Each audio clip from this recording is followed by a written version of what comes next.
como nadie me presenta, me presento. Soy... ¿Quieres? Fulgencio, dale otro codazo a tu mujer. Bueno, pues gracias por venir a vosotras y a vosotros. Y gracias a... ¿Así se oye bien en esta distancia? ¿Así se graba bien?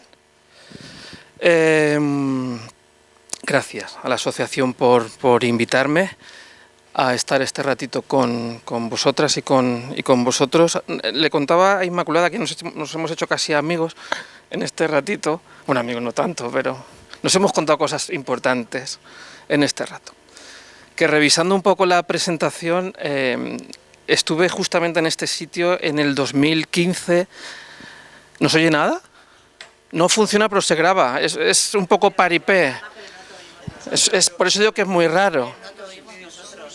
Aunque se grabe, nosotros no... ¿Pero tú no me oyes? Ahora mismo sí, Pero si estaba aquí ahora mismo. ya sí te oímos, pero no te oímos. Pues voy a gritar un poco más.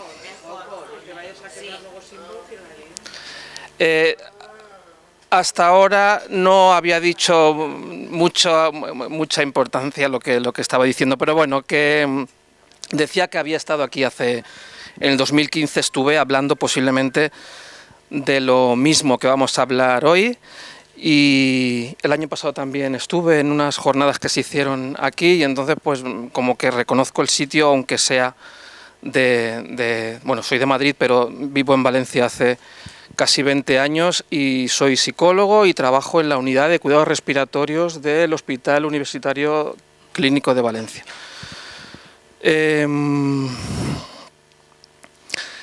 Le contaba a Inmaculada que un poco al decirlo del tiempo, al final lo que hacemos con la gente es comunicarnos y es hablar pues de las cosas que le preocupan a cada persona.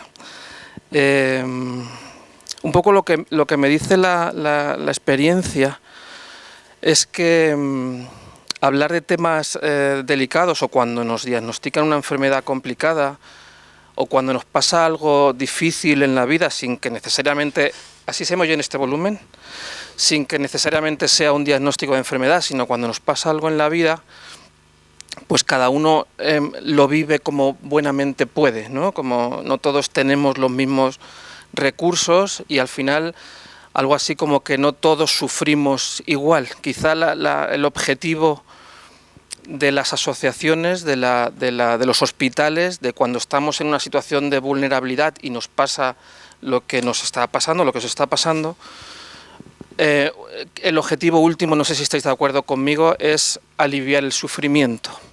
Ese es el objetivo último. Si no estáis de acuerdo, lo podemos negociar, pero un poco al final es disminuir la percepción de sufrimiento. Esa es la idea.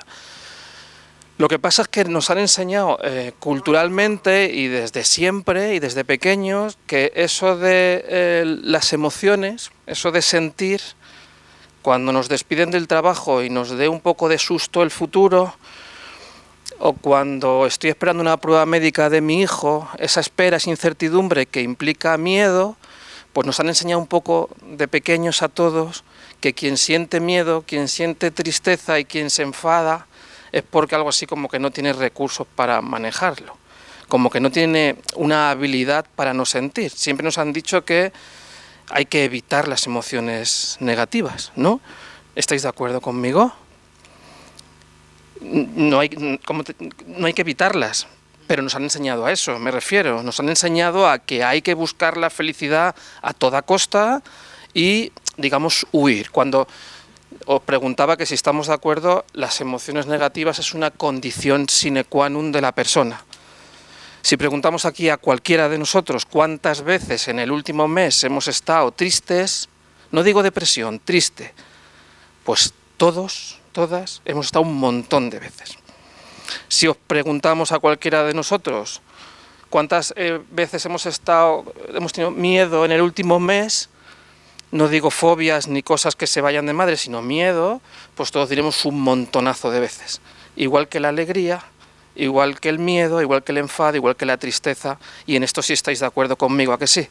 No sé por qué entonces intentamos dejar de sentirlas a toda costa o buscar herramientas para no sentir, cuando es lo mismo que quitarse un brazo, no se puede. Llevamos toda la vida intentando buscar herramientas, relajación, el diazepam o respiración abdominal o hacer determinadas estrategias para algo así como engañar a la emoción y estar la mayor parte del tiempo de nuestra vida felices. Cuando la vida lo que consiste también es en estar triste y en estar enfadado inevitablemente. Ojalá hubiese algo, una charla o una atención o una historia para que pudiésemos estar un poco ciegos a la emoción para no sufrir tanto. Eso es un poco lo que nos transmitimos todos, ¿no? Y hay un intento desesperado para dejar de sentir, pero en realidad no se puede. Esta frase de Eric Kassel es un médico de los años 20 y todavía sigue siendo moderna a la hora de relacionarnos con las personas, con la práctica clínica. Todavía tenemos que recordar que no somos una ELA, que somos una persona con ELA. Esto que suena aquí tan rápido y que aquí lo tenéis muy claro porque estáis muy sensibilizados con la historia, pues fuera, en hospitales, cuando hablamos con la gente de la calle, con todo el mundo, no está tan claro que al final esa percepción de sufrimiento que decíamos que era el objetivo último, no se trata de una debilidad muscular, sino se trata de la percepción que tiene cada persona para vivir un proceso en el que se lo está pasando mal, ¿no? Y en esto de, quizá para hablar del sufrimiento, ¿cómo te llamas? Carmen. Carmen. Me gusta mucho cómo me miras, muy atentamente. Suelo mirar porque además veo la expresión, soy muy curiosa. Gracias. Decía que si el objetivo es lo de aliviar el sufrimiento, a veces nos perdemos un poco en eso de saber qué es el sufrimiento realmente. Yo no sé si a alguien se le ocurre una definición de sufrimiento así, para no tardar demasiado. ¿O qué entendéis por sufrimiento? Porque a veces el dolor físico genera sufrimiento, pero no siempre. O sea, que el dolor no es dolor físico a veces, sino que hay determinados componentes que hacen que al final una persona suframos ante los eventos que nos pasa en la vida. ¿Alguien se atreve a definir sufrimiento? ¿Tú sí? Di. Para mí es como un autocastigo por no haber podido evitar esto. Un autocastigo por no poder evitar cosas, de no haberse comportado previamente de determinada forma.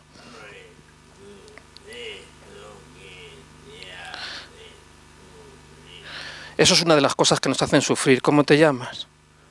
Juan, eso es una de las cosas que nos hacen sufrir, pero hay otras cosas en la vida que uno no elige, que le llegan y que no ha tenido nada que ver con lo que haya hecho previamente para vivir por un proceso difícil.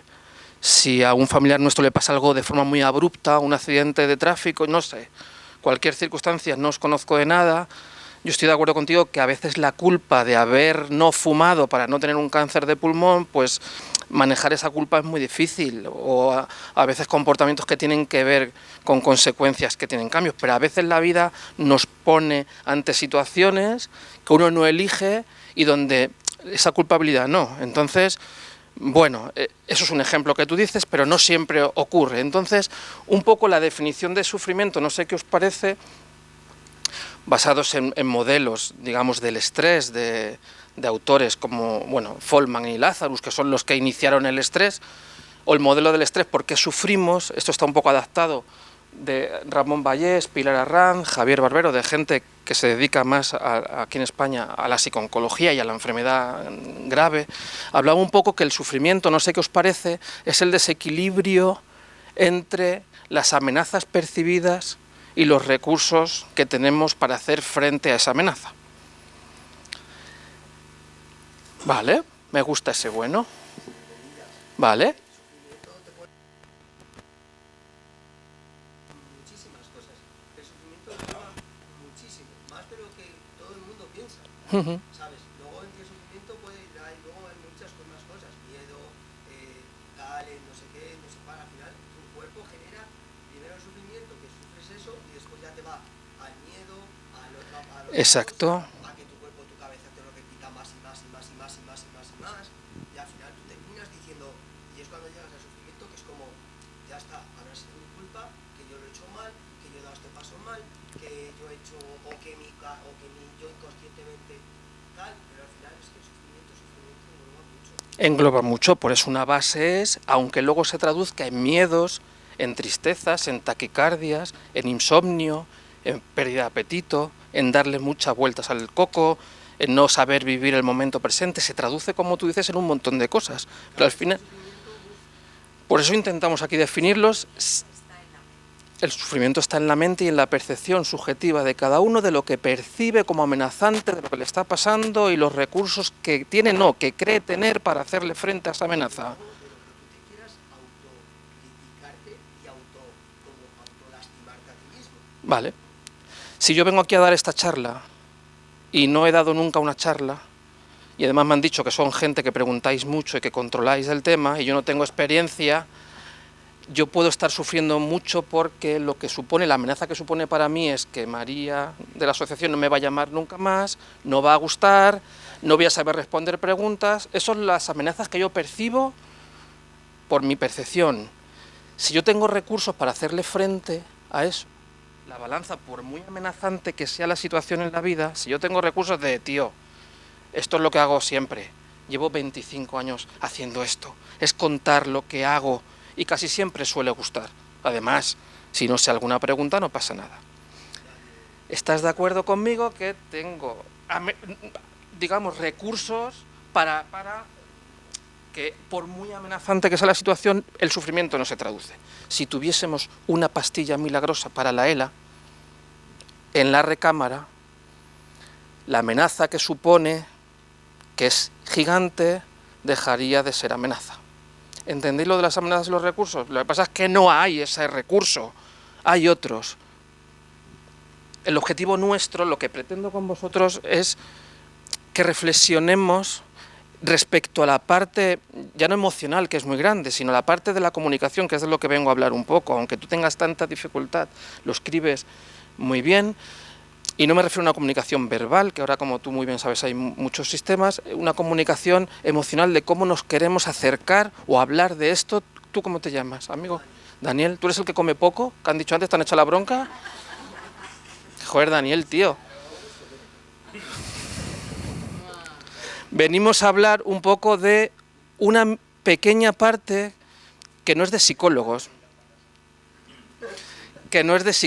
es de cómo nos comunicamos con el que tenemos al lado, da igual que tenga una ELA o que se lo está pasando mal por cualquier proceso, entre la familia, entre los cuidadores, en cómo buscamos un recurso para no sentirnos, digamos, no escuchados. Es decir, cuando yo soy de Madrid, cuando ya lo hago menos porque he llegado a ciertas conclusiones con mi madre, que la quiero horrores, y me quiere mucho, pero cuando me vine a Valencia a vivir y yo le decía a mi madre, joder, mamá, estoy un poco jodido en el hospital, puedo decir palabrotas, algunas se me escapará y no podré evitarlo. Son malas hasta 4, tengo 4 de permiso, he dicho una. Vale, Carmen, lo voy a intentar. Cuando llamaba a mi madre y le decía, estoy preocupado porque en el hospital me lo estoy pasando mal, ya sabes que este médico es un puñetero, que se lleva mal con todo el mundo, que me está haciendo un poco la vida imposible. Y se lo contaba a mi madre por teléfono. Y me decía mi madre, que me quiere mucho, digo, no te preocupes. Y yo le decía, pues sí, estoy preocupado. No pasa nada. Y yo digo, sí pasa. A la gente le pone el tiempo en su sitio. Tú tranquilo. No estoy tranquilo. ¿Entendéis esa actitud tan beneficente que tiene mi madre? Digo, actitud tan beneficente de ayuda real, porque nadie me quiere ayudar más que mi madre, os lo aseguro, pero que en este caso yo no sé cómo os sentís en mi lugar. Yo desde luego me siento que no voy a cambiar a mi madre, ni tiene la responsabilidad moral de aprender soporte emocional, pero desde luego, aunque sea mi madre, no me estoy sintiendo acogido. ¿Lo entendéis? Aunque sea mi madre, no me estoy sintiendo escuchado. No está validando cómo me siento. Entonces, pues con mi madre lo intento mucho porque es mi madre, pero cuando lo hablo con un amigo y cuando me recién divorcié y le cuento a un amigo, joder tío, me lo estoy pasando regular porque mis hijos, no sé yo ahora, porque tan pequeños, no sé si les estoy haciendo una faena, no sé qué, y me dice mi amigo, va, tú lo que tienes que hacer ahora es pasártelo bien y disfrutar de la vida. Está muy bien, y también intentaba ayudarme, pero tampoco me sentí escuchado y decidí no contarle. Justamente de esta forma de escuchar o de comunicarnos, vengo a hablar con vosotras y vosotros, si os parece. Cuando, si hemos dicho al principio, ¿qué dices, Daniel? ¿Qué? Deja que acabe y luego opinas. ¿Qué lo ves? ¿Muy general? No, explícate.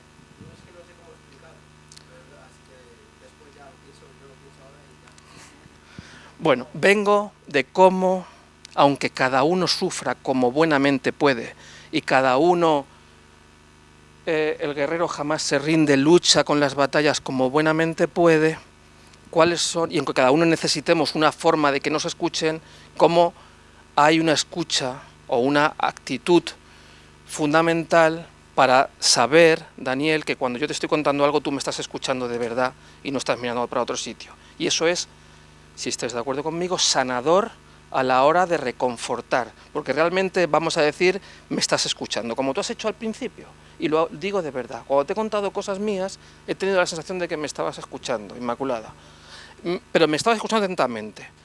Entonces, esto es lo que muchas veces es sanador respecto a la emoción. Cuando alguien dice con una ela, entonces no voy a volver a comer nunca más por la boca, le dice al familiar, dice, no sé si merece la pena seguir luchando, estoy como cansado, ¿para qué?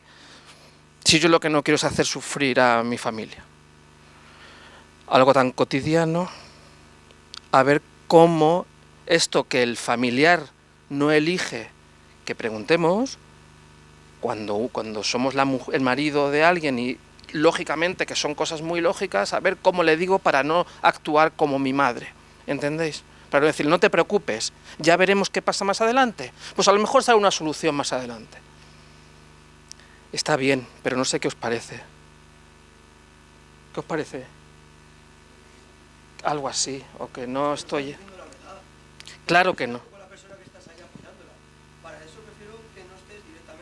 Pues para mí ya, con eso que acabas de decir, para mí ya ha merecido la pena venir.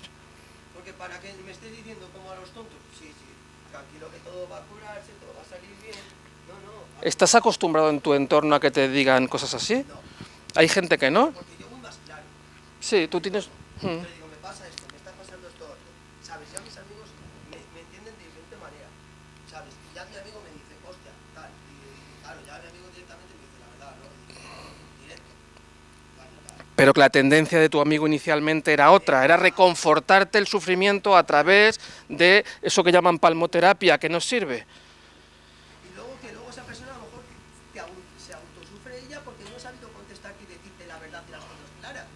Entonces, no se trata de ser negativo, sino se trata de escuchar, porque no se queda ahí la comunicación, se queda en vamos a hacer cosas, vamos a mover de una vez la ley a ver si realmente llegan los dineros ya, y no el papel mojado que llaman.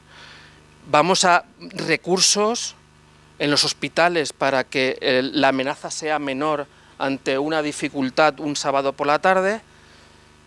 Y se me está ocurriendo algo que sacamos pecho en el servicio. Nosotros hace 13 o 14 años tenemos un correo electrónico de la unidad para que la gente con ELA que está en casa y tiene una dificultad con la nutrición, con la ventilación, con un cambio de cita, tiene un correo electrónico que está vinculado a un grupo de WhatsApp que tenemos de los dos médicos responsables, de Jesús Sancho y de Santos Ferrer, con el supervisor de enfermería y conmigo.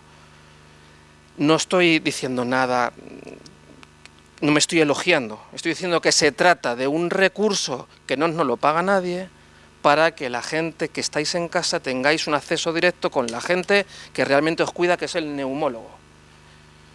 Entonces, no lo dice la gente con la enfermedad, eso es un pequeño aliviador, un pequeño recurso para cuando me vea en una situación de no tengo que ir a urgencias al hospital un día de Nochebuena, pues escribo y hay gente que responde al otro lado sin tener que pasar por urgencia. Pues bueno, pues no es la panacea, pero es un alivio del recurso, al igual que si buscamos estrategias de cómo nos comunicamos cuando nos lo estamos pasando mal sin que el de enfrente mire para otro sitio.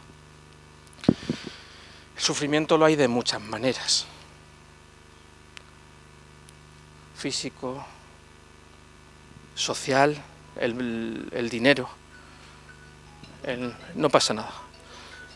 El no disponer de un cuidador, pero también hay un sufrimiento emocional y también hay un sufrimiento que tenemos todos, que es el sufrimiento espiritual, que a lo mejor suena una palabra un poco rara, no sé si estáis muy acostumbrados, pero no se trata de un sufrimiento religioso.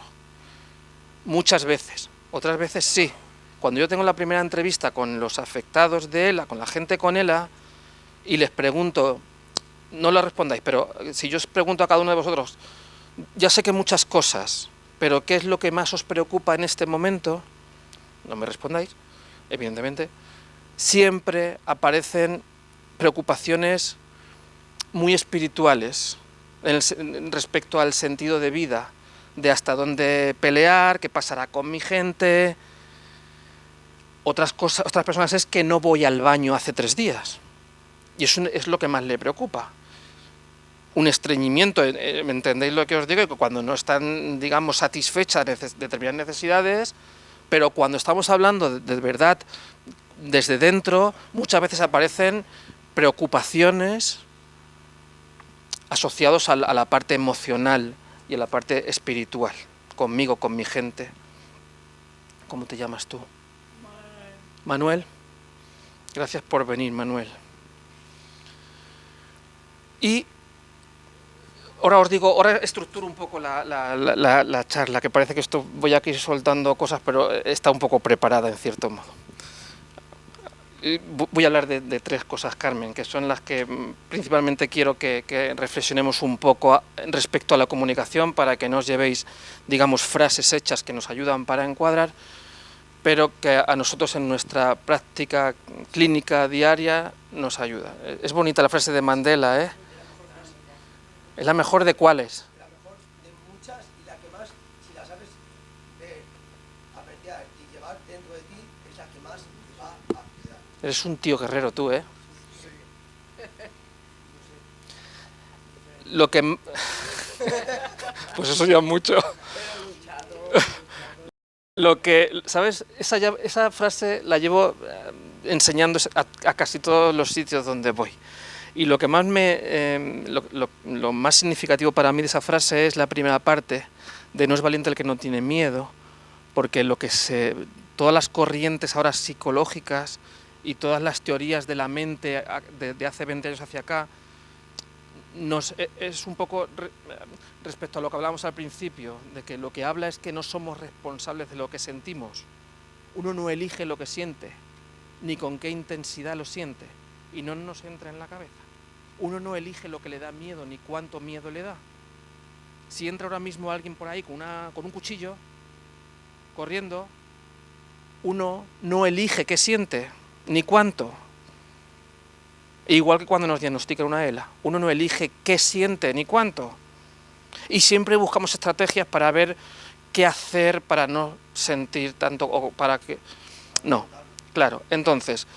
Eso es lo que nos exime de responsabilidad y no nos entra en la cabeza. Tengo miedo, pero cuando escuchamos de alguien tengo miedo es como de a ver qué le digo para aliviarle, hostia, a ver qué hago para que este hombre no tenga miedo. Lo primero que se me ocurre y lo más efectivo, aunque luego hablemos de planes de intervención y actuaciones, es no me extraña que tengas miedo. Si yo le dijera a mi madre... Mamá, estoy jodido en el hospital, y me dice, joder, hijo, pues lo entiendo, qué gilipollas del hospital, ¿no? ¿Qué os parece? Para empezar, está guay. De entrada mi madre ya me está escuchando y dice, hostia... Ahí esa es la mejor Pues eso es lo que vengo a decir, validar la emoción del de al lado, pero como Fulgencio intenta proteger a toda costa Inmaculada para que no se lo pase mal, pues esto como que parece que va en contra un poco de lo que realmente espera la otra persona. Porque lo que quiero es que no gotee por aquí, y que esté siempre así. Eso es lo que yo me gustaría, porque no solamente me hace sentir bien viéndola así, sino que yo tampoco estoy preocupado porque sé que está bien. Mentira. ¿A que sí, Juan? Mentira. Por lo tanto, primero, validar, de entrada, así como premisa básica. Bueno, me alegro que os haya gustado. Lo siento mucho.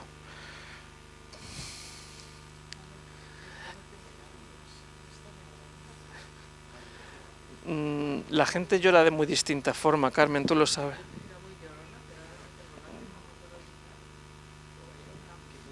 Sí, pero no sueltas la válvula. Tú eres de la época de las ollas a presión. Sí, Aunque no sea así como suelta. que se me han agotado una voz de Nada y otras no. no. Me gustaría llorar a veces, te lo digo de verdad, porque yo cuando lloraba, que era muy llorona, me desahogaba. Por eso te decía lo de la olla a presión, que qué forma tienes tú ahora, aunque no gotee el ojo, de soltar. Eso, por eso te decía la broma un poco de la olla a presión, que hay gente que lo hace, pues no sé, hablando, hay gente que lo hace meditando y hay gente que lo hace pues llorando.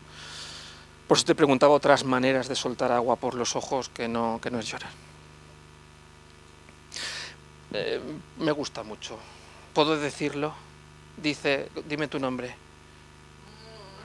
Mar. Me dice Mar que se siente identificada con esto que digo. Pues ya está, esta es la idea. ¿Por qué? Porque voy a volver a la primera diapositiva. Cuando le ponía el título iba a quitarlo de personas con él y cuidadores porque esto es con todo el mundo, porque estamos hablando de cómo comunicarnos a nivel emocional.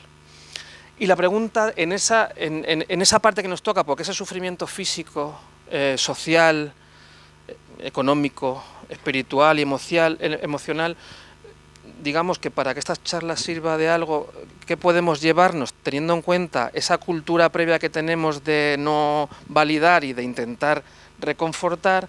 Pues qué herramientas respecto a la comunicación pueden servir para que el otro se sienta más escuchado, más validado y como que, digamos, normalicemos, porque tú, Inmaculada, tienes una ELA pero sigues siendo Inmaculada y yo te quiero tratar igual, de persona igual. Ni te quiero hablar alto, que a veces hay gente que es algo tan sencillo y tan básico, te empieza a hablar más alto o te empieza a hablar como con lástima o te empieza a hablar como de joder, a ver qué le digo yo para aliviarla, pobrecica. Pues no, me das lástima. No me das lástima, me refiero. Quiero hablar a tu mismo nivel moral, pero no como psicólogo profesional, sino también como colega o como marido. Entonces vamos a hablar de 3 puntos para esto. Esta es la pregunta que me gustaría que os hicierais.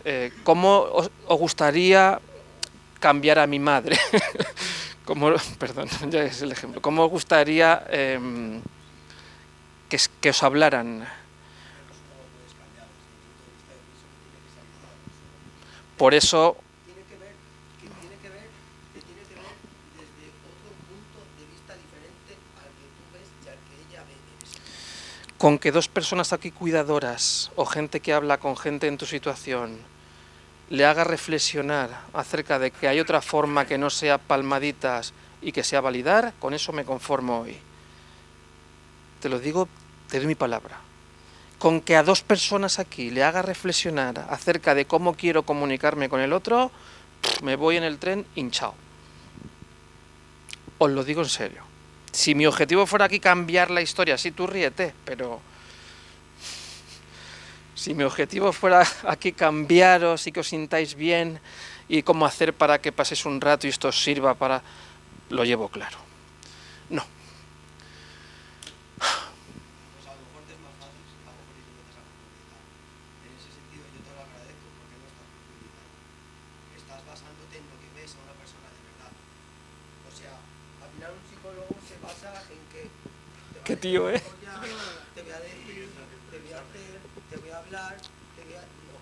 Te basa en que tú te pongas enfrente de esa persona y le digas cuál es realmente tu miedo ahora mismo. Es ese miedo que tengo que aliviar del siguiente. Será. Yo no alivio miedos, pero sí, identifico miedos porque digamos que un poco mi papel es trabajar mucho con los médicos para facilitar tomas de decisiones que tenéis que tomar todos más pronto unos y otros más tarde, que sean autónomas y que no sean decisiones no compartidas, y eso queda muy lejos de intentar aliviar la emoción. ¿Que es un recurso también para disminuir el sufrimiento? Estoy convencido, pero yo no alivio emociones, no sé cómo decirlo, lo tengo muy claro. Llevo tiempo en esta historia, Daniel, y cuando yo era pequeño, mi intención o la idea que tiene uno de ser psicólogo, de ayudar, ha ido cambiando con el tiempo, te lo aseguro. Para acercarnos a la gente que lo pasáis mal, se requieren, por un lado, habilidades de comunicación, pero algo que no son habilidades son las actitudes, que algunos las habéis nombrado, cuando son las que nos miramos por dentro de la camisa, las que... La actitud, una actitud no se traduce en una frase, y las actitudes básicas, según los expertos en esto de la comunicación emocional difícil, son esas tres que veis en la pizarra. Por un lado es que solamente me puedo comunicar contigo, Juan, de forma efectiva, sin lástima, o haciéndome a cargo, o realmente escuchándote, que le decía a Carmen y Inmaculada, digo, me gusta cómo me miráis, por esto que te voy a decir ahora. Y solamente se puede hacer si realmente me pongo en tu pellejo, un poco. No quiero mucho porque me da mucho susto, no quiero estar en tu papel ni un minuto, pero la única forma que tenemos realmente cuando un familiar nos dice, se va a sentar a comer el familiar, y el afectado llama a la mujer. La primera vez que conocí a una persona con ELA, se llamaba Amparo, la mujer. El marido se llamaba de otra manera, y entraron en consulta, ella ayudó a su marido en la silla, y cuando entraron, yo estaba sentado, y ella estaba...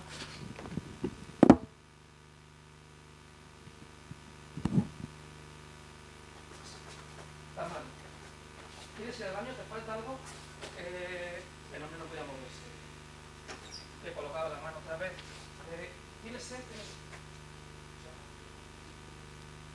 Y yo, que venía de la psicología, le dije, Amparo, ¿esto es así siempre? Y me decía, ¿el qué? Digo, esta forma de cuidar a tu marido. Dice, no te entiendo. Habían normalizado de que este hombre, por circunstancias previas, por la relación previa que tendrían ellos dos, era como de me tiene que cuidar, porque el que estoy malo soy yo, me tiene que cuidar, es su papel, ¿cómo no me va a cuidar? Y además, cuando Amparo se iba a sentar a comer, él tocaba el pulsador del llamador y... otra vez. Y cuando iba a ver una película... esta es la primera persona que conocí. Yo no sé qué os parece, pero hay circunstancias, y es otro de los papeles, Daniel, que tiene un psicólogo en esta historia, es identificar ese tipo de relación respecto a cómo está el acompañante, porque no siempre ocurre que el afectado, por miedo, por relación previa o por lo que sea tan demandante. Hay gente que es todo lo contrario, o somos todo lo contrario, que no pedimos nada de ayuda. Eso es una putada para el cuidador también. Segunda palabrota.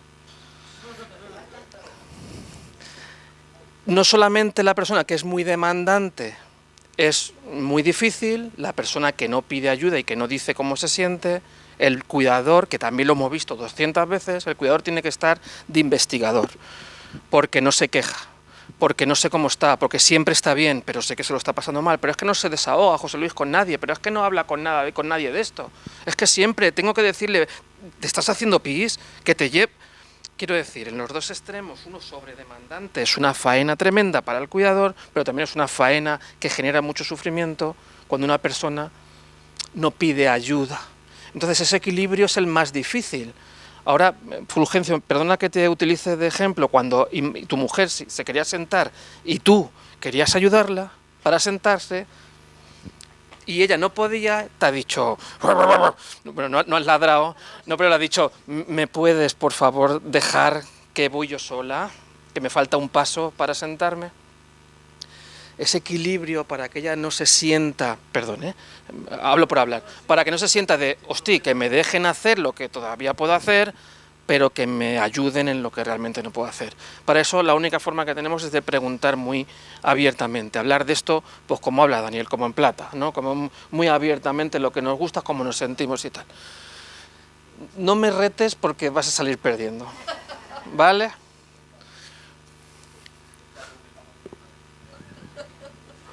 Bueno, pues la primera emoción es eso de la empatía, es poderse poner en el lugar del otro, pero de verdad.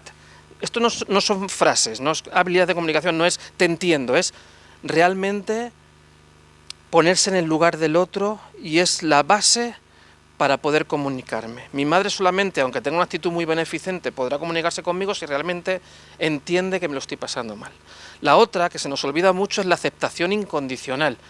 Esto es una actitud, repito. ¿Cuál es la aceptación incondicional? Es que si yo digo que tengo miedo, tengo miedo. No intentes convencerme de lo contrario. Si yo digo que eso no me gusta, no me gusta, aunque a ti te guste. Es decir, que la base de la comunicación parte de lo que nos diga el otro a nivel emocional, como que no enjuiciarlo, como de, vale, no me gusta oír eso, pero no tengo nada que decir al respecto. Hay una aceptación incondicional. ¿Entendéis? ¿Estáis de acuerdo que es fundamental para esto? Y la última es la honestidad, la veracidad de hablar. La veracidad es que cuando tú me digas, le preguntes a un médico, joder, entonces no voy a poder volver a comer por boca, si realmente no vas a poder comer, que te diga, pues me temo que no. Me temo, si tú eres de las personas que quieres saber, ojo, aquí hay muchos matices, pero la veracidad es que cuando tú me digas, ser veraz, ser honesto contigo, no ser un cretino, no intentar ponerte paños calientes, te lo puedo traducir de muchas formas, no intentar aliviarte con... ¿Eso te ha servido? Pues, vale, pues entonces veracidad, ser honesto con cuando las cosas no salen bien, o cuando no van bien. Podemos buscar soluciones, pero cuando las cosas no van bien no van bien. Y ya está. Y tenemos este espacio para hablarlo abiertamente. Hemos empezado a las 12. Vale. Voy un poco lento. Pero bueno, donde lleguemos. ¿No?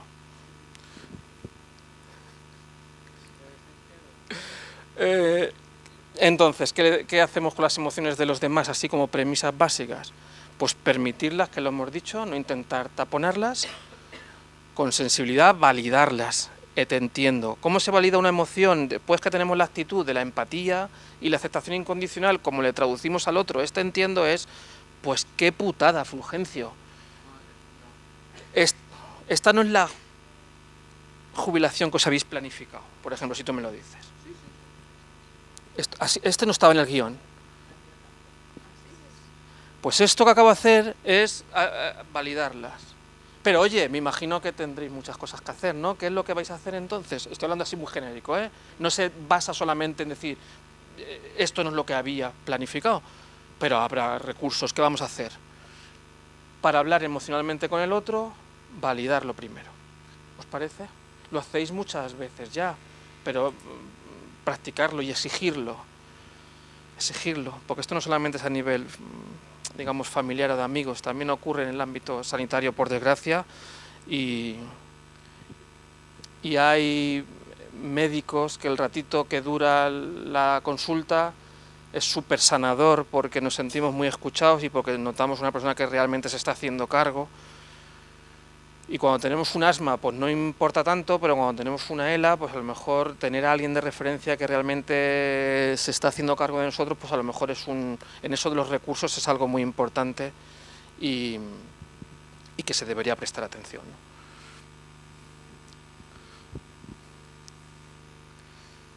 ¿no?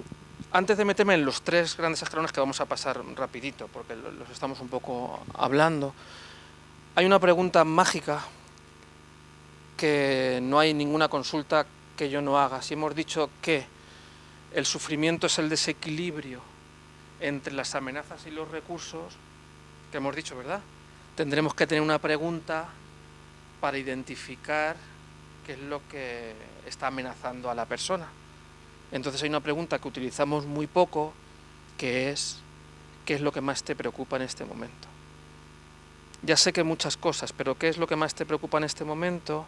Cuando hablamos con alguien, uno busca en su disco duro lo que más le preocupa en ese momento, ¿entendéis? Y el otro no está suponiendo, como nos pasó una vez, el médico, pasamos visita en el hospital y vemos a una mujer de 70 y pico años, recién diagnosticada, que estaba sola y que tenía así como cara de triste, y salimos de allí. El médico se le dice, parece que está preocupada, pobrecilla, está sola, seguramente que los hijos no le hagan mucho caso. Cuando le pregunté a la mujer qué era lo que más le preocupaba, bueno, no tenía hijos, tenía un marido que había bajado a tomar un café y tenía un apoyo fundamental grande, y decía que lo que más le preocupaba es que llevaba, como os decía antes, 2 días sin ir al baño. Era lo que más le preocupaba, porque tenía mucho malestar. Entonces, esa suposición de seguramente esté sola porque los hijos no sé qué, imaginaos cómo se borra de un plumazo cuando no le preocupan. Oye, ¿a ti qué es lo que más te preocupa en este momento? Porque eso es lo que más me preocupa en este momento. Otra cosa es que el afectado y el familiar tengan una comunicación clara en la familia como para que exprese realmente lo que le preocupa, porque muchas veces tendemos a proteger. Cuando le pregunto al afectado de forma individual qué es lo que más le preocupa, me dice una cosa, y cuando se lo pregunto al familiar a solas es otra, y sin embargo no se lo habían dicho hasta ahora. Como que habitualmente o en ocasiones se vive como muy en paralelo el sufrimiento, porque ya tiene bastante como para encima hablar de temas delicados. Hay una frase muy bonita que me enseñaron que dicen que la información duele mucho, pero la desinformación duele mucho más. Y parece que no, pero es así. La información duele, pero la desinformación duele mucho más, porque es lo que genera aislamiento, que no se me escucha, como que están hablando de mí, no sé qué me espera del tratamiento, nadie se ha sentado conmigo. Ese aislamiento genera mucho sufrimiento para aquellas personas que realmente quieren saber. Hay gente que por su mecanismo de afrontamiento de las situaciones difíciles decide, yo no quiero hablar de esto. Ya irán viniendo las cosas. Y aquí es donde los psicólogos dicen que hay una evitación o negación adaptativa, que mientras se tome el Riluzol o el Rilutec, pero si no quiere hablar todavía de decisiones de más adelante, pues si sigue acudiendo al neumólogo a las revisiones, pues mantenemos esa negación adaptativa. ¿Para qué vamos a hurgar en sitios donde no? ¿Entendéis?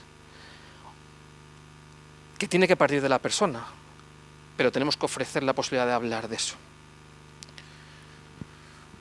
Por eso hay que ajustar a las necesidades personales individuales, y yo pues en estos años que llevo en el hospital, que como te decía, Inmaculada, son casi 18, no conozco 2 historias iguales. Entonces no hay protocolos para todos igual, no todo el mundo quiere hablar de decisiones, de medidas de soporte vital más adelante o más abajo. Hay gente que es incapaz de hablar de traqueotomía, hay gente que es incapaz de hablar de traqueotomía y de decidir. Sí sabe que no quiere vivir en determinadas circunstancias, pero es incapaz de decir si quiero esto o no quiero esto, que es distinto. ¿Entendéis? Hay gente que desde el principio quiere hablar de yo no quiero eso o quiero que me expliques eso. O he visto a esta persona que lo lleva y me gustaría saber. Aquí la verdad es como la posología de los medicamentos, tiene su propia posología. Cada uno necesita una dosis de información pues a un ritmo asimilable y que requiere que pase por preguntas de tú a tú, de cómo estamos viviendo el proceso. Por eso aquí hablar de decisiones y que lo mejor es hablarlo abiertamente, pues sigue siendo una mentira, porque hay gente que no quiere hablar de determinadas cosas y puede que no esté haciendo una negación, puede que esté haciendo una evitación adaptativa, como digo. Pero bueno, estamos metiéndonos un poco en adecuar la información realmente a la persona, y la única forma que tenemos de saberlo es sentarnos con la gente para saberlo, porque no nos parecemos. La putada es que no estamos acostumbrados a hablar de esto y consideramos que llorar o emocionarnos, como hemos dicho al principio, es porque no lo estoy haciendo bien, no tengo los recursos. Vale, cuidarse a sí mismo, herramientas, estos 6 puntos es está extraído de una guía que hicimos del cuidador.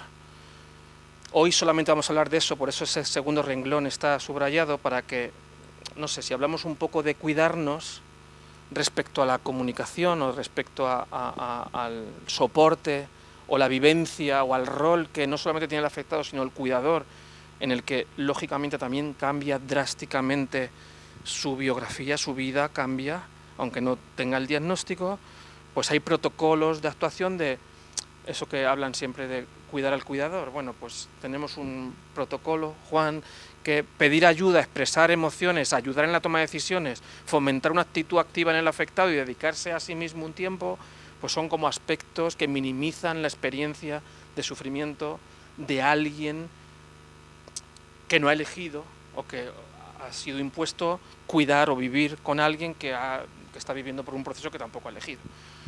Y dentro de ellos pues está la comunicación. Y estas son las tres cosas que os proponía, estas tres que hablemos. Como respecto a la comunicación, aquellos aspectos que facilitan algo así la convivencia o que requieren de una reflexión. Si volvemos un poco al ejemplo de Amparo, Amparo necesita poner límites, ¿no os parece? Porque si no va a durar 2 días, ¿no os parece? No, ya los tiene.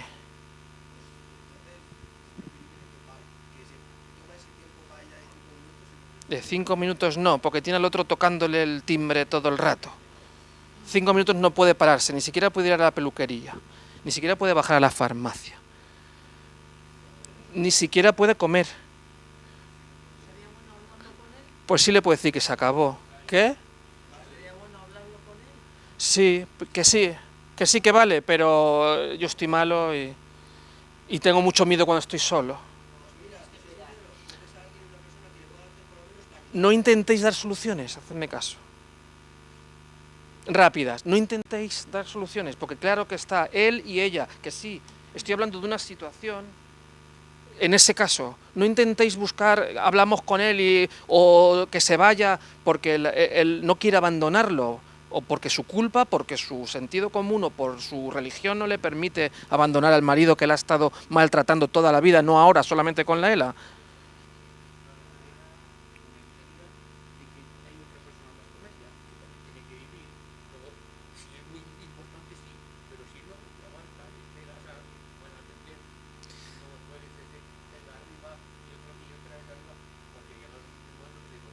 ¿Te vienes a mi equipo de psicólogos?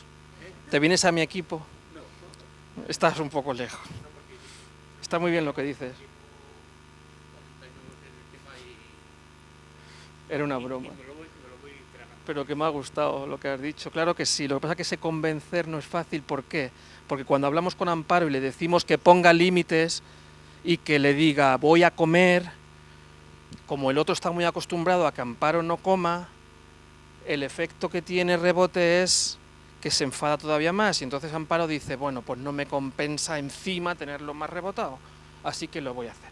Esto no hace falta tener una ELA para que esto ocurra. Entonces, si anticipamos a Amparo que se va el otro a enfadar más, pues, o si lo hubiésemos cogido de forma más anticipada de que tu marido tiene una ELA, pero tú tienes que vivir, tienes que poner límites antes de que la pelota de nieve se haga muy grande. Esto es un ejemplo más. Estamos hablando de poner límites, lo que decíamos de que hay gente de forma no tan extremosa o tan extrema, pero que cuando estamos necesitando a otros es muy difícil buscar ese equilibrio entre no pedir más de la cuenta o no pedir, que también hemos dicho que no.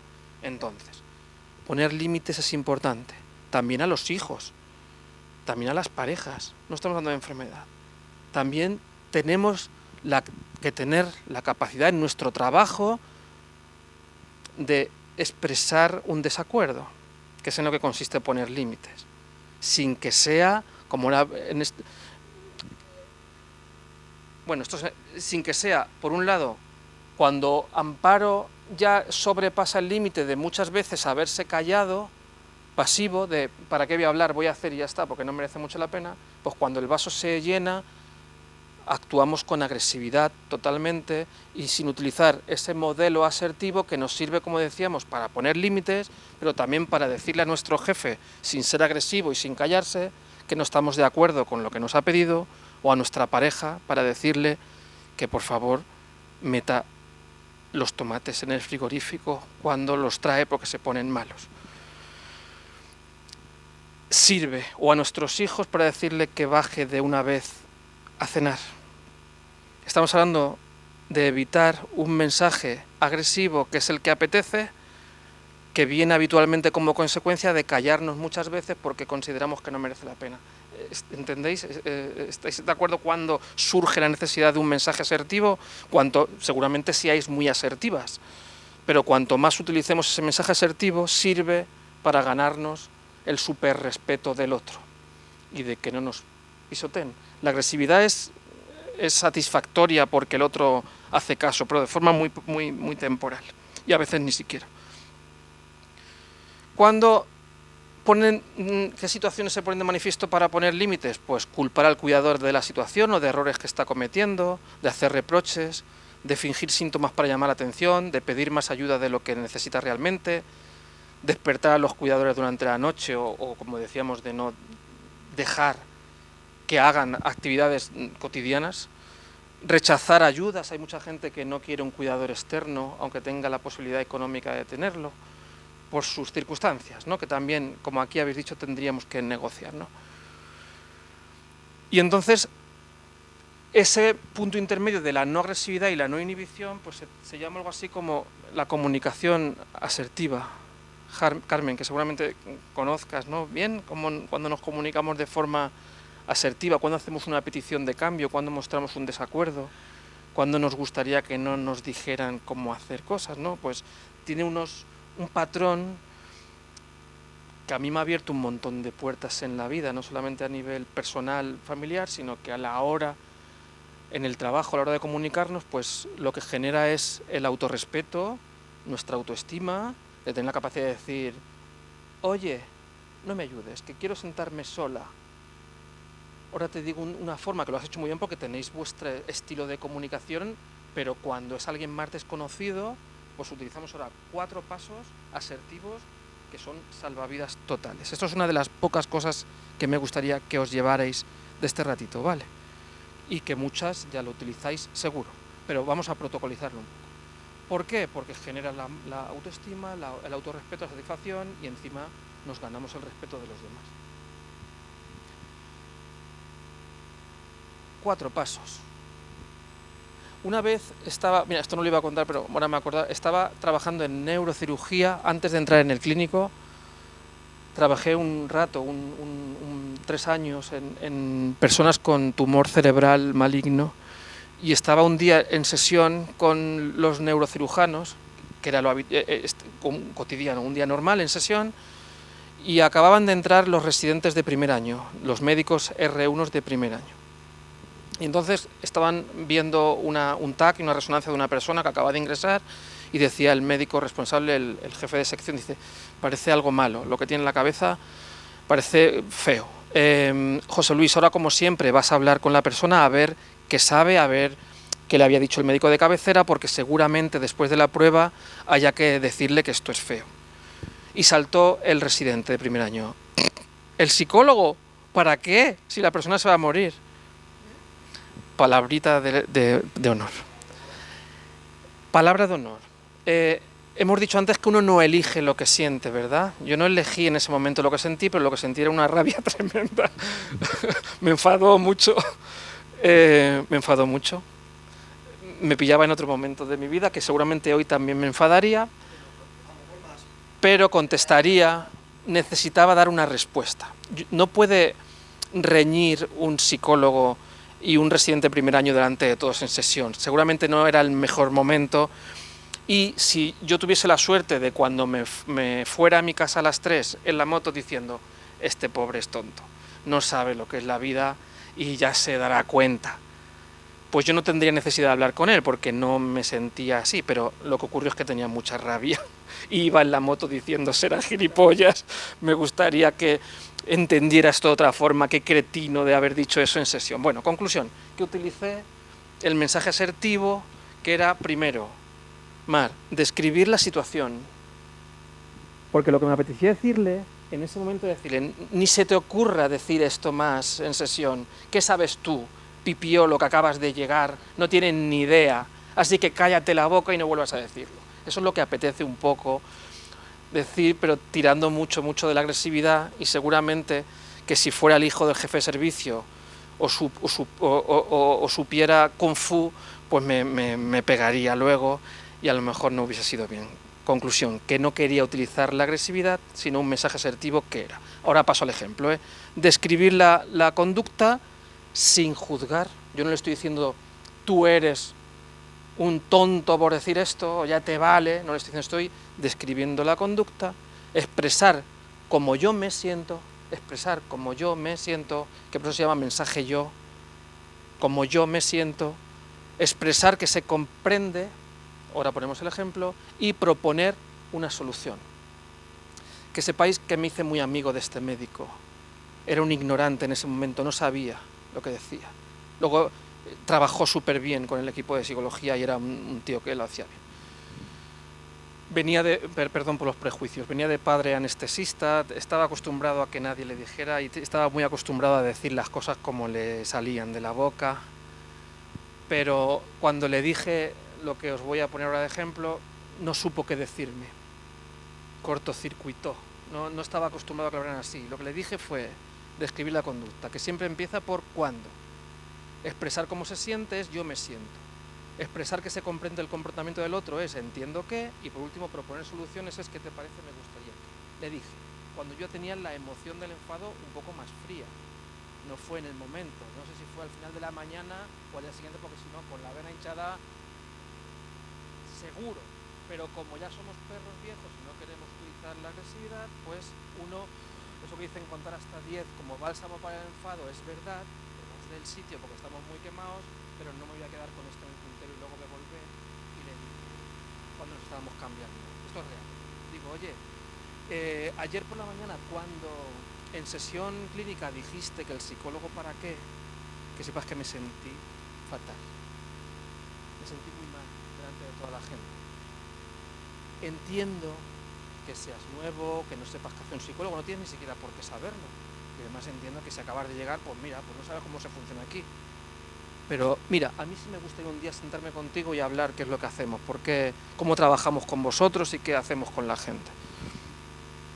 No supo decirme, Inmaculada. ¿Qué os parece? La asertividad. Si la ayuda de Fulgencio que no será el caso, porque él se ha retirado pronto y te ha dejado sentarte muy bien. Si él, imagínate, que todo el rato te intenta agobiar y ayudar cuando te vas a sentar, oye, Fulgencio, ¿cuándo? Siempre que voy a sentarme estás intentando ayudarme, me siento como una inútil. Yo entiendo que quieras ayudarme, que estás a mi lado siempre, que me quieres mucho, lo entiendo muy bien. Pero oye, ¿qué te parece si solamente me ayudas cuando te haga el gesto de échame una mano, tío? ¿Qué os parece? No hay mejor forma que le llegue el mensaje a Fulgencio y a cualquier persona cuando mostramos un desacuerdo. Así que muchos utilizaréis este mensaje asertivo seguro, pero que sepáis que es el abrepuertas fundamental o único o más efectivo para Amparo, aunque cueste mucho trabajo romper porque es un patrón que llevan mucho tiempo y porque posiblemente el que estaba ahí sentado pues no iba a ceder por forma de ser, por egoísmo. Quiero decir que hay veces cuando decimos ya, pero es que a veces no funciona. Imaginaos que el médico hubiese dicho que sí, que vale, pero los psicólogos, ¿para qué? Pues lo único que sé es que tengo mucha satisfacción de haberlo dicho y que es la mejor forma de decirle, y de que con agresividad no llegaríamos tampoco y callándonos pues nos pisotearían y la siguiente sesión lo volvería a decir muy abiertamente, como el psicólogo no se queja.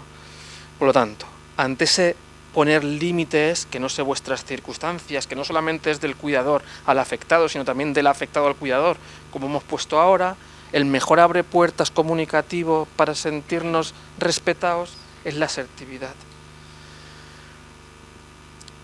¿Qué te parece, Juan? ¿Estás de acuerdo, amigo? ¿Es Manuel?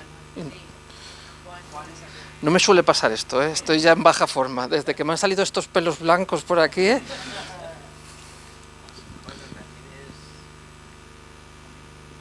Ha sido en 2 años, Inma. O menos. ¿A ti también? Ha sido fugaz. Bueno.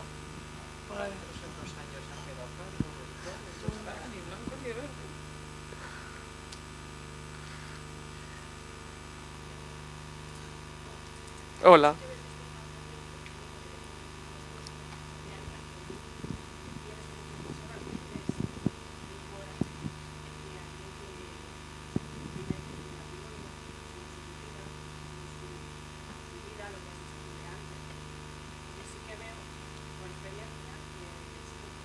Tienes toda la razón. Me han hecho esta pregunta muchas veces. Sobre todo porque hay patrones de comunicación ya establecidos. Más vale tarde... ¿Cómo te llamas? Sonia, más vale tarde que nunca, me refiero. Y a lo mejor no hay que utilizar los 4 pasos, pero sí una esencia asertiva respecto de no juzgar. Y eso sí es muy aprendible. Ya sé que hay patrones que están hechos y que hay cosas que no se pueden cambiar, pero Amparo, y eso es un ejemplo real de no compañeros de trabajo, tendría que tener claves para saber que el poner límites o decírselo va a tener como consecuencia en un primer momento una reacción súper difícil de manejar, que al final se va disipando si se mantiene firme, me refiero, porque no está dispuesta a morir cuidando o colocándole la mano 200 veces en cada comida. Entonces, toda la razón tiene Sonia. Buscar la clave de cómo hablamos con nuestra pareja que llevamos mucho tiempo y adaptar el lenguaje a eso. A lo mejor no con los 4 pasos igual, pero desde luego evitar el juicio o el mensaje tú, que es lo que también se enquista muchas veces en las comunicaciones de mucho tiempo, y tú también estarás de acuerdo que la inhibición, la callada por respuesta muchas veces es la que funciona cuando se ha intentado ya de muchas formas. Está en juego algo muy importante, que es el autorrespeto. Aunque haya pasado mucho tiempo, más vale tarde que nunca. Y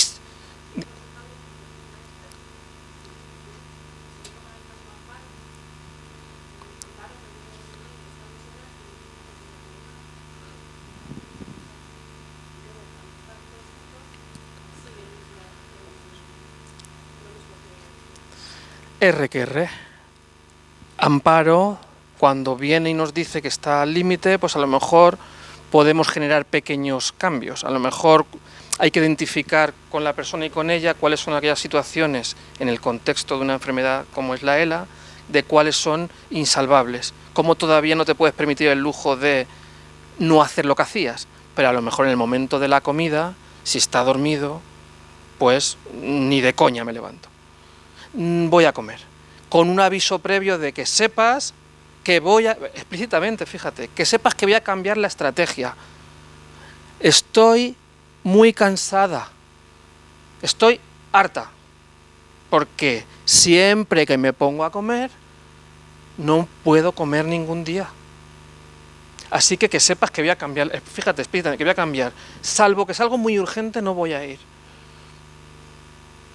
No sé si te estoy respondiendo. Aquí hay que adecuar a cada uno. Tienes toda la razón, pero la diferencia o la dificultad que me dices es porque la forma de actuar que se lleva haciendo es de mucho rato. Y entonces es como que es lo habitual. Ella no se estaba dando cuenta que estaba pasando algo. Fíjate hasta qué extremo, lo difícil. Te voy a contar un secreto. No se pudo cambiar. Pequeños patrones. Pudo comer y pudo ir a la peluquería. Pero no dejó de escuchar a este hombre tocándole el timbre todo el rato. Se hizo más sorda al timbre, pero no cambió las circunstancias. Que está muy bien. Que está muy bien. ¿Me entiendes, Sonia? Tienes toda la razón. Pero pequeñas, a lo mejor no es en todas las... Un instante. En todas las circunstancias o... Jolín, va como la seda la comunicación. pero a lo mejor puedo comer y dormir. Hay un mensaje yo. Esto no es simpatía ni amabilidad. El mensaje yo es muy contundente. Oye, cuando me haces preguntas en la charla, Sonia, cuando me haces preguntas sin parar y de otra cosa, no puedo dar la clase. Entiendo que tengas muchas dudas, pero las hablamos luego. No estoy siendo simpático, me refiero, estoy siendo contundente, respetándome, pero no te estoy juzgando. Entonces, más. Es el único camino si te sirve de algo. No te lo digo yo, no te lo digo yo. Ahora sí, perdón, Mar. La comunicación de la vida diaria es importante, el respeto, claro, pero quien tiene patrones previos no respetuosos en la pareja, la ELA no lo arregla. La gente como es, eso que decimos es un cabrón, ya no digo más, es la cuarta, con la ELA va a seguir siéndolo, o más. Y el que es bueno también. Quiero decir que es que esto es otra historia. Un instante, Daniel.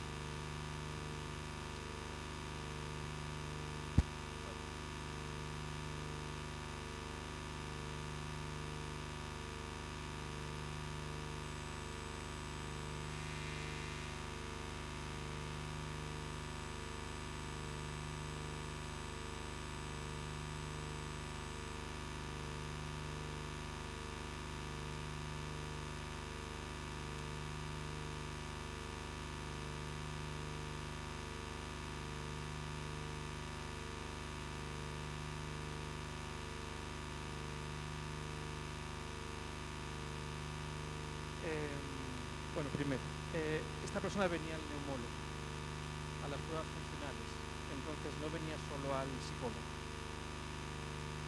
Y a veces no es en el hospital y a veces es en casa donde voy o donde vamos. Le decía a Daniel antes que el objetivo de éxito, si mi éxito fuera que Amparo y este hombre se llevaran muy bien, no tendría razón de ser mi papel.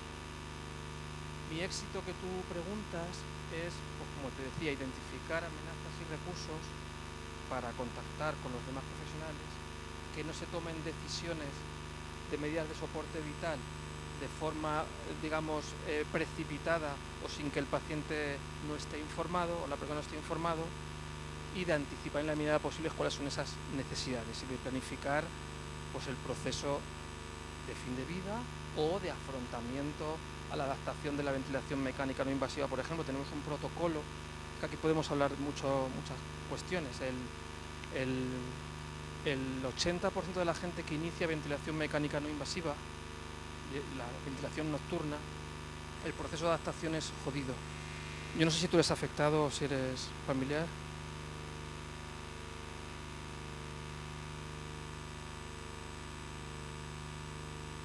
Y tanto.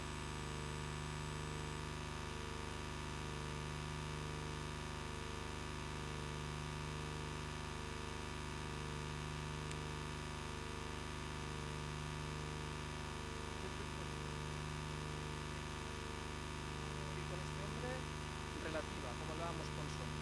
Respecto al rol de un psicólogo, si delimitamos muy bien cuáles son las actuaciones que las intentaba explicar, pues muy alto. ¿Qué ibas a decirme más?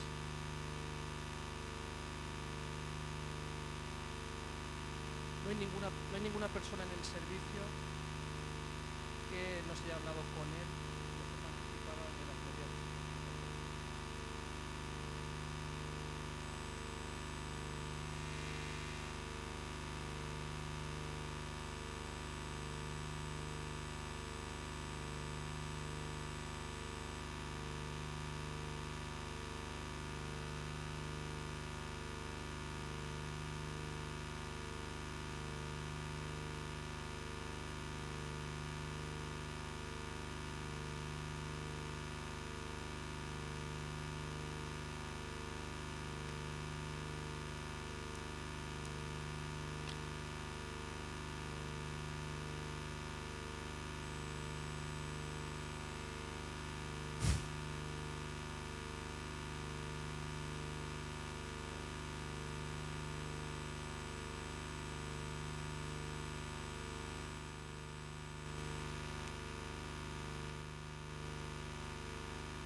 sin psicólogo.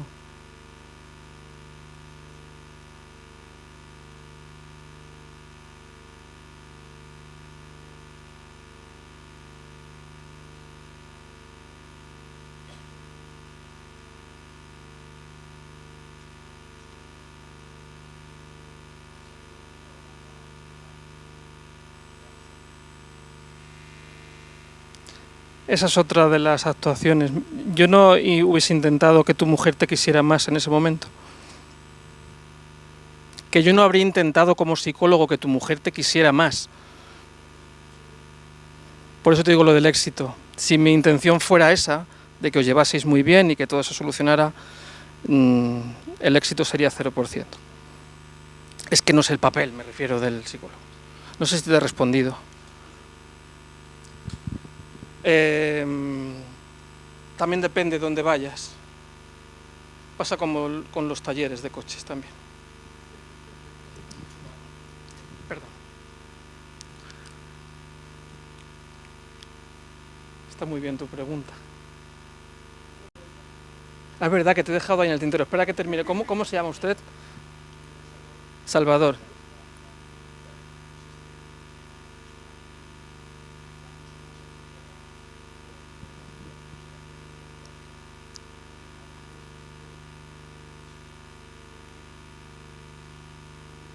Es una percepción subjetiva por tu parte muy aceptada.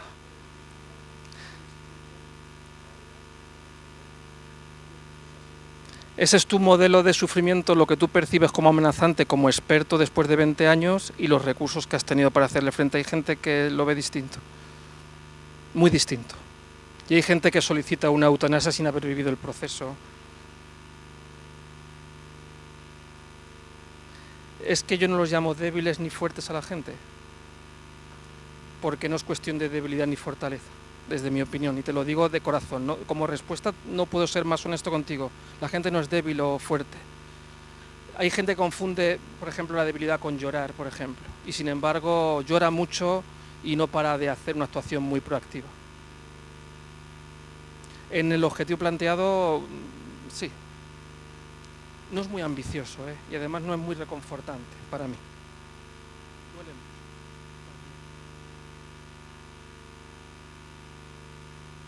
Bueno, pero es que esto merecía la pena hablar con Salvador, tío.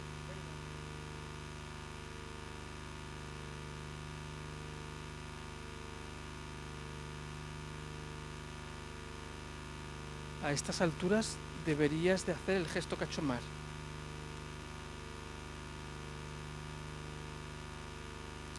Ni idea.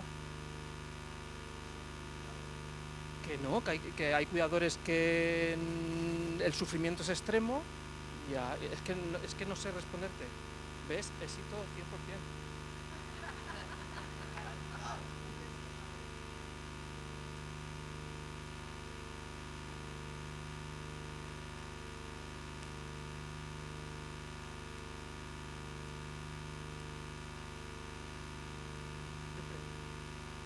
No lo sé. La gente, bueno, pues dentro de esos tres posibles actuaciones ajustadas a las necesidades individuales de cada persona y de cómo lo sufre y con sus cada unadas, la segunda era cómo respondemos a la emoción del otro. ¿Hay alguna pregunta ahí, María? Vale, en el ordenador, vale. Así que, bueno, para responder a cómo manejamos... Tenías ganas de hacerlo, ¿a que sí? Pues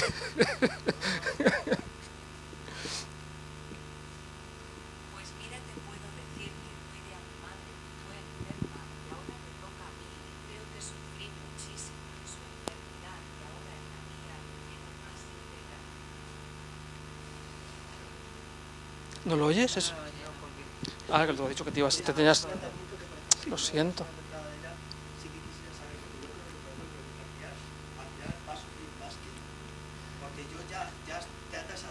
Te puedo hacer una sugerencia muy rápido. no intentes encasillar, Daniel, que depende. Que si cogemos aquí 100 cuidadores no se parecen en el nivel de sufrimiento y si ponemos a 100 afectados no se parecen. Déjalo, no, es una batalla perdida. Por lo menos me ha sido claro de decir, ya está, pasa ese tema, si es el tema que tienes en la cabeza, pasa.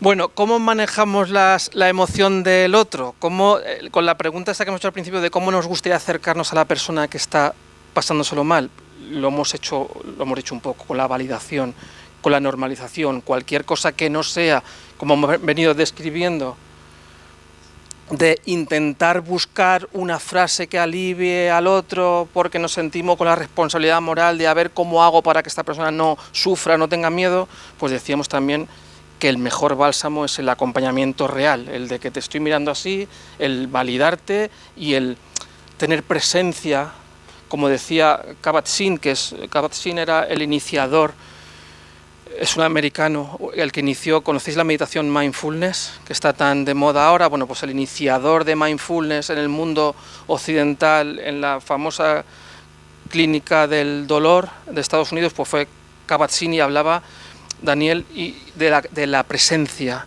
de que el estar aquí, del escucharte de verdad, te garantiza mucho éxito a la hora de cualquier planteamiento y de que eso era sanador. Hay un término muy bonito que en España está muy confundido porque no se entiende bien, que es el término compasión.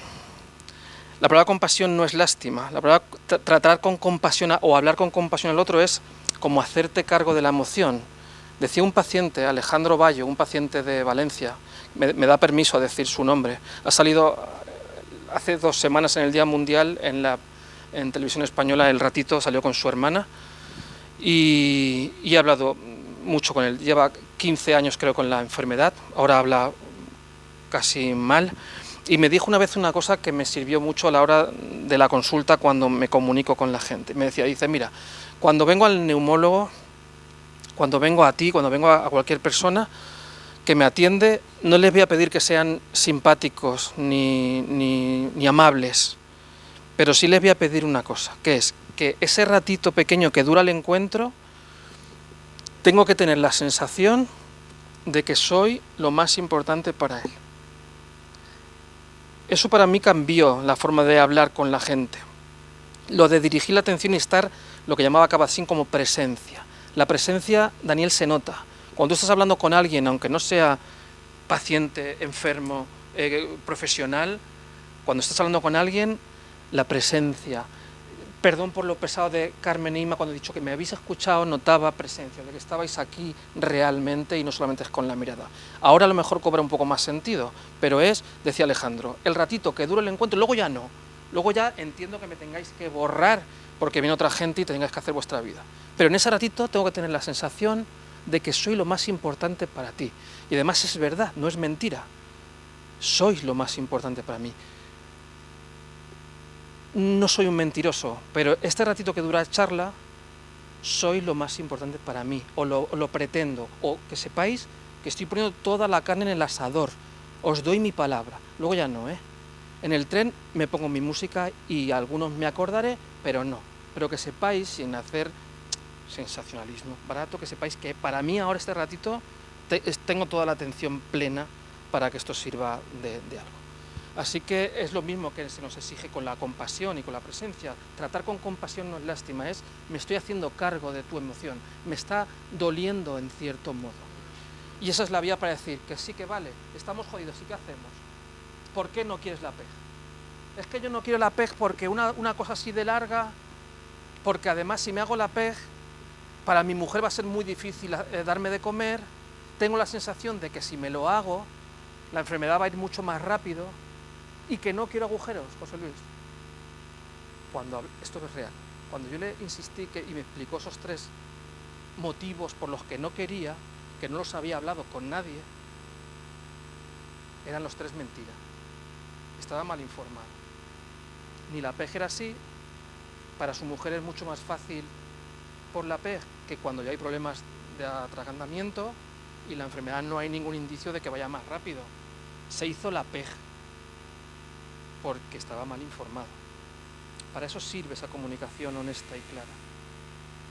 Salvador, compañero, este es el objetivo que tuve con esa persona, porque no se iba a hacer la peja. Alejandro no, la persona esta que... No, Alejandro Bayo era otro ejemplo. Este era un agricultor de las afueras de Valencia, con nivel cultural muy bajo, y siguiendo su principio de autonomía y respeto a su autonomía, Ley 41/2002, no se iba a hacer la peja. Porque si viene y dice, no quiero la peja, no quiero agujeros, vamos a respetar su principio. ¿Para qué sirve? ¿Pero por qué? ¿Por qué no? ¿Qué por qué? ¿Por qué no? Necesito saber por qué no. Pues las 3 cosas que dijo no eran verdad. Para eso sirve. Bueno, en cuanto a la emoción, ya me queda muy poquito. Tengo hasta la 1:35, ¿no, María? Sí, para dejar un poquito de que la gente se quiera preguntar, pero...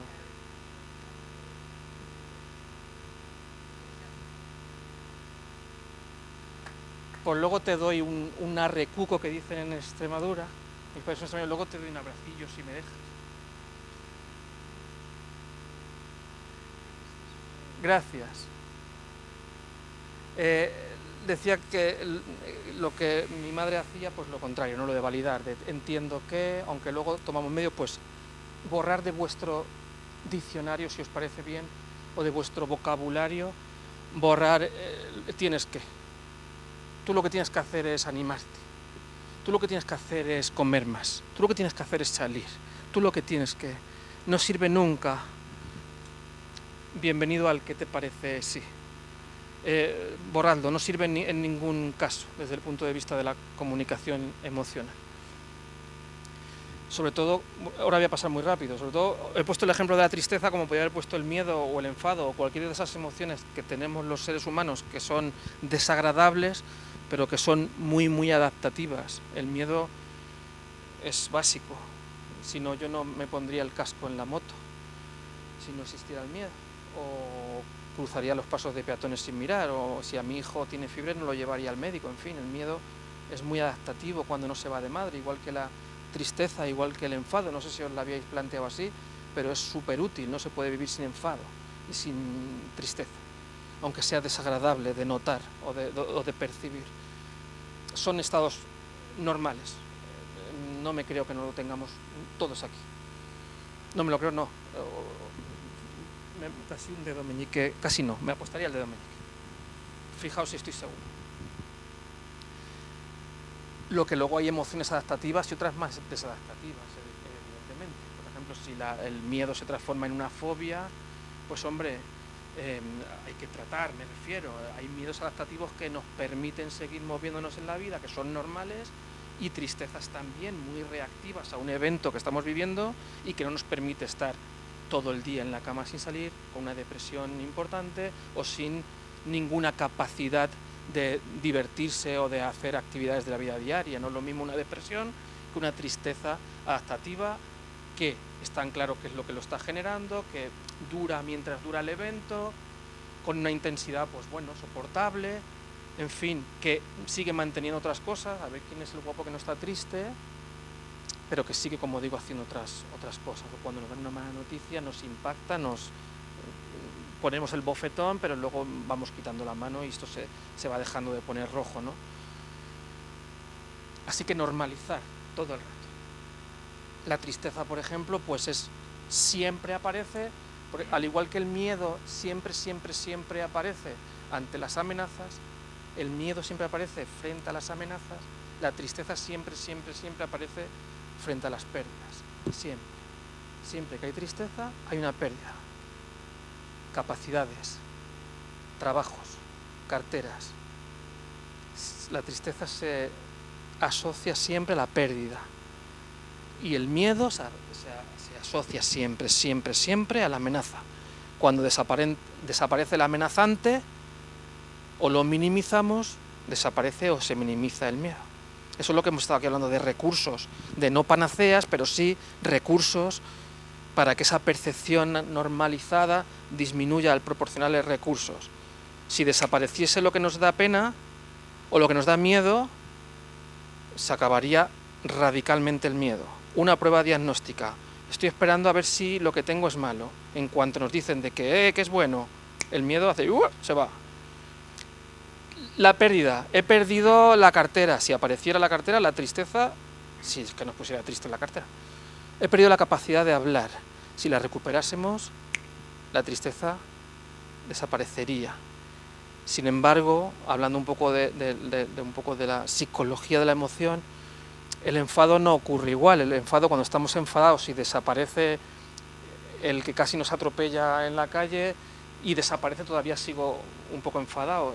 Su forma de manejarse es como con mini detonantes, pero bueno, lo que nos atañe es que ahora es que permanece la tristeza cuando la pérdida continúa.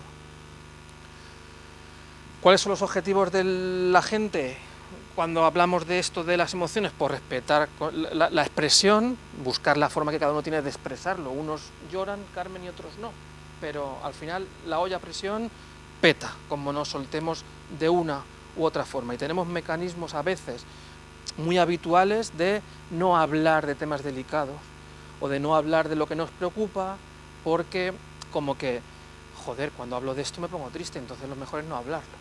Esa es la lógica aplastante. Esa es la lógica aplastante. Entonces, la información duele mucho, pero la desinformación duele mucho más. Aquí estamos hablando de generalidades. Pues hay personas concretas que tienen necesidades muy concretas, lo asumo. Comunicación recomendada por dar muestras de empatía, facilitar el desahogo, preguntar motivos, qué es lo que más te preocupa, sugerir al paciente que contacte con la emoción y escuchar.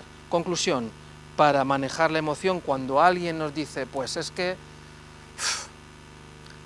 no sé, ¿para qué seguir? Es que yo ya, imaginaos que nos dicen esa pregunta tan difícil.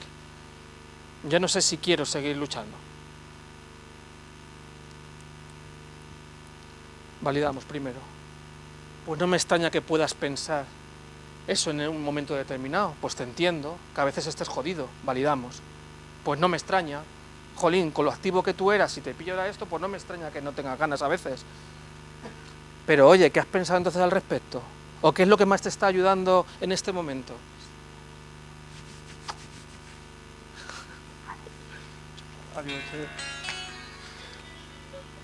Preguntamos, ¿qué es lo que más te ha ayudado en este momento? Ya sé que estás pensando eso, pero ¿qué es lo que más te ayuda? ¿O qué tendría que cambiar para que a lo mejor nos diera alguna ilusión? ¿O qué es lo que te motiva ahora? Son preguntas, ¿entendéis?, que no quitan de validar, pero que nos estamos haciendo cargo. Y, oye, ¿no has pensado que si haces esto a lo mejor te ayudaría? Tú que no sales a la calle, ¿no has pensado que a lo mejor una silla te ayudaría? No, porque yo sentarme en la silla, pero ¿por qué? Quiero decir, ya hemos identificado la cuestión, ya estamos yendo al meollo en esta simple comunicación de validar, preguntar y persuadir. Y todo empezó con no sé si quiero seguir. No sé si quiero seguir. Primero, repito, no me extraña, validamos, cada uno que utilice su palabra, porque eso lo que va a hacer en el otro es decir, este tío sí me está escuchando, no está buscando cosas para aliviarme gratuitas, me está escuchando. Y luego preguntas abiertas siempre. Esto no lo digo yo, igual que nada de lo que he dicho, sino que está, pues eso. Y ya por último me quedan muy poquito. Yo no quiero depender de un aparato, yo no quiero sufrir más, ni siquiera puedo hacer las cosas que me gustan, ya no sirvo para nada, tengo miedo a quedarme solo, yo quiero que mi familia haga su vida y tiene que estar pendiente de mí, no voy a volver a comer nunca más, no sé si merece la pena seguir peleando, mi familia no me deja llorar y yo no puedo evitarlo. Son cosas, pues, muy frecuentes. O son preocupaciones que, si queréis, podemos mirar para otro sitio, pero si nos miramos de frente, son cuestiones que aparecen muy pronto cuando nos diagnostican algo grave y que aparecen. Yo empezaba hoy un poco la charla, la comunicación de necesidades emocionales y espirituales del sentido de vida, me refería un poco. Estos son todas preocupaciones espirituales, perdón por la palabra, ya lo he explicado, que no es necesariamente ni mucho menos religioso, sino cosas que tienen que ver con la trascendencia, con el sentido de vida, con mi papel aquí en esta historia. Entonces no es nada filosófico, ni nada de incienso, ni nada esotérico, no sé cómo decirlo, sino algo que tenemos todos esa dimensión y que uno la tiene más relacionada con la religión y hay gente que la tenemos cero relacionada con la religión. Sabiendo que todas esas preguntas, pues algunas tienen respuesta, como decíamos antes. No voy a volver a comer nunca, pues decíamos de tirar de honestidad, si es el papel que nos ha tocado, decir, pues es una putada, tío, pero me temo que no. Pero te han contado lo de la PEG, esa es la pregunta que decía, validar y preguntar, pero te han contado de qué va eso. Yo no quiero escuchar eso de momento. Bueno, pues lo entiendo muy bien, pero cuando quieras que sepas que estoy aquí para escucharte. El próximo día, si me das permiso, te pregunto otra vez. Me gustaría que supieras qué es eso para tomar una decisión, si realmente te lo estás pasando tan mal con la comida. Yo ahora de momento, fijaos, ¿no? Qué habitual y qué complicado.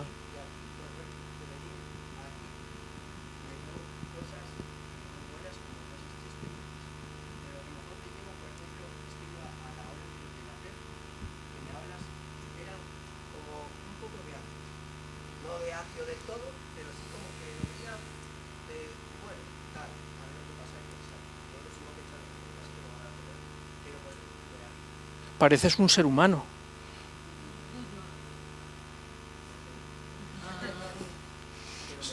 Son reacciones, eso dice, a veces era un poco de reacio, no sabía, no me extraña. Pero no es... Pero preguntando a gente, o hablando con gente, es como, ¿por qué? ¿Sabes? Porque a ver, que es que lo de la vez, no es tan pronto como puede haber muchas más cosas en la vida, ¿sabes? Pero es algo que puedes validar. Estás hablando desde tu filtro, te está hablando la mente y te está diciendo lo que tú opinas. Y es maravilloso, que puede que se parezca mucho al de al lado o nada. Quiero decir, cuando te decía la broma del ser humano, que parece un ser humano es porque tengo dudas, estoy reacio, no sé muy bien. Pero aquí, por ejemplo, hay personas que me han ayudado. O sea, que no es que me hayan ayudado, porque en verdad yo no he preguntado eso, pero sí he visto otro punto de vista, que a lo mejor era el que necesitaba en ese momento para ver eso. Daniel, la información duele mucho, la desinformación duele un huevo. A cada uno su ritmo, ¿eh? A cada uno sus pedales, a cada uno su historia. Por preguntas y respuestas. Pues hazlas de forma asertiva y estaremos todos encantados. A mí también me gusta conocerte. Me las llevo para casa todas ya. ¿Sí? Algunas muy malas, otras buenas, otras regulares. ¿Tú eres honesto? Sí. Ahora sí. Antes a lo mejor te repateaba, o sea, que te intentaba decir nada. Y ya que sabes lo que es la palabra veracidad, ¿eres veraz? ¿Eres honesto y veraz? Y si te pregunto si te ha servido, ¿puedes decir lo que te ha servido de algo este taller? Yo te iba a dar la mano y te iba a decir también. Pero si el psicólogo, por lo menos, pensar desde mi punto de vista, ha intentado abrir la cabeza y la forma de ver de otra forma. No era el de salvar, el de Perdón. Nosotros somos un mundo y lo vemos de otra manera. Vamos con los colores. Yo conocí a un psicólogo que Bueno. entró por la puerta y le dice hasta luego, muchas gracias. Bueno, nos pasa muchas veces. Cállate un momento, que acabe, y luego ya pregunta. Asertividad, ¿has visto qué asertividad tengo? Bueno, ¿cuáles son los facilitadores de esas preguntas difíciles que hemos puesto de ejemplo? La vamos a probar. Hemos dado claves, que no son los mensajes. No te preocupes, que no pasa nada. Intentar buscar aliviadores, sino como hemos dicho mucho, validar. Empatizar, escuchar mucho. Hay una diapositiva que me he traído que es muy bonita, que dice que parte un poco la diferencia entre el modelo paternalista que llevamos los profesionales a nuestro conocimiento, que el médico es el que sabe lo mejor para el otro, y eso se ha ido transformando a un modelo más deliberativo, por suerte, donde el prota somos los afectados y quien conjugamos un poco los conocimientos técnicos que tiene el profesional, pero con mi vida y como es mi circunstancia familiar, social y contextual, asociado a eso que tú me ofreces como profesional. Pero aquí el prota es algo así. Y eso tiene que cambiar unas claves de comunicación, y es escuchar más que hablar, proponer más que coaccionar o de suponer, en fin, que va muy ligado a la escucha activa todo el rato de la persona, sin que esto minimice la profesionalidad, me refiero, porque todavía hay gente ahí, habemos pacientes y familiares que como que le seguimos preguntando al médico, usted si fuera su mujer se operaría, ¿no? Porque como que seguimos teniendo la necesidad de no equivocarnos. Lo que pasa es que cuando hay un tratamiento que claramente está por encima del otro respecto a los pros y los contras, no hay deliberación alguna. Es, tío, haz el trasplante de médula ósea porque es dificilísimo encontrarlo, te puedes salvar y curar, y si no, te vas a morir pronto. Ahí no es, usted se lo haría o no, no, recomendamos que te lo hagas. Otra cosa es cuando hay tratamientos médicos que los pros y los contras no están claros, y que para una persona es como no, y para otra persona es ni de broma.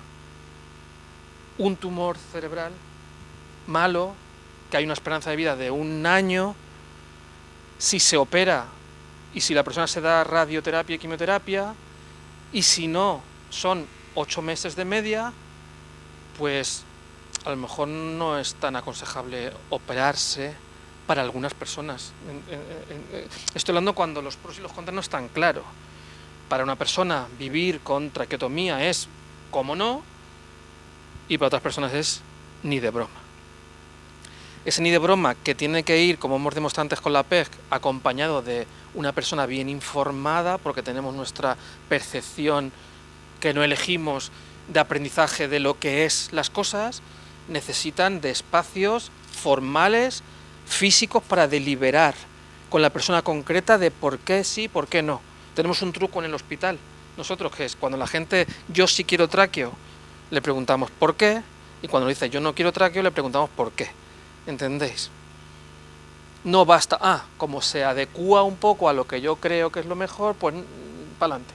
O como si hubiésemos hecho caso a esta persona de la PEG siguiendo el principio de autonomía, no quiere PEG y no quiere PEG, ya le hemos preguntado y no quiere PEG. Y el hombre no sabía, no tenía ni idea lo que era una PEG. ¿Sí? Bueno, más facilitadores, pedir opinión, resumir, los hemos dicho. Y los que no sirven, los que bloquean la comunicación, pues no te preocupes, no pasa nada, tú lo que tienes que hacer es, si necesita algo ya lo pedirá, preguntas cerradas, en fin, y tratar un poco de bromear. Venga, ¿qué vas? ¿Qué te has comprado? La moto último modelo, Que a veces sí. Esto no estoy diciendo que nunca no, estoy diciendo que en determinado contexto, entre colegas, si hay una broma, me refiero, pero que no se utilice la broma para hablar de temas delicados, es lo que estoy proponiendo. La comunicación puede ser dolorosa, pero la incomunicación lo es mucho más. Gracias por escucharme este rato y ahora pues podéis preguntar lo que queráis.